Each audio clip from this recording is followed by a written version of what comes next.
హే everyone, ఈరోజు special వ్లాగ్లో చికాగోలో ఒక ఐకానిక్ ల్యాండ్మార్క్ మిలేనియం పార్క్లో ఉండే ద బీన్ చూపిస్తాను. చాలామంది దీన్ని క్లౌడ్ గేట్ అని పిలుస్తారు, బట్ లోకల్స్ అండ్ టూరిస్ట్ అందరూ ద బీన్గా ఫేమస్ చేశారు. అక్కడ ఉన్న shiny giant mirror like structure చూస్తున్నారా, అది క్లౌడ్ గేట్ అండి. ఇక్కడికి వచ్చిన ప్రతి విజిటర్ డెఫినెట్లీ ఒక సెల్ఫీ ఆర్ గ్రూప్ పిక్ తీసుకుంటారు. రిఫ్లెక్షన్స్ చూడండి, హోల్ స్కై లైన్ కనిపిస్తుంది, చాలా అమేజింగ్గా ఉంటుంది. ద బీన్ డిజైన్ చేసింది అనిష్ కపూర్ అనే ఆర్టిస్ట్. ఇవి స్టెయిన్లెస్ స్టీల్ ప్యానెల్స్తో బిల్డ్ చేశారు.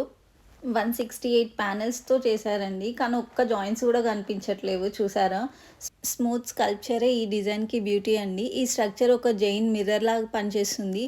You can see yourself, crowd, even the sky అంతా రిఫ్లెక్ట్ అవుతుంది. బెస్ట్ పార్ట్ అయితే మీరు దీని లోపల నుండి కూడా చూడొచ్చు. హానెస్ట్లీ చెప్పాలంటే ఫొటోస్లో చూసిన ద బీన్ కన్నా లైవ్లో చూడడం ఇంకా థ్రిల్లింగ్గా ఉంటుంది. So reflective, so clean and the energy around here is so lively. షికాగోకి వచ్చిన ప్రతి విజిటర్ ఈ ప్లేస్ని మస్ట్ విజిట్ చేయాలి. Thank you all. Please like, share and subscribe.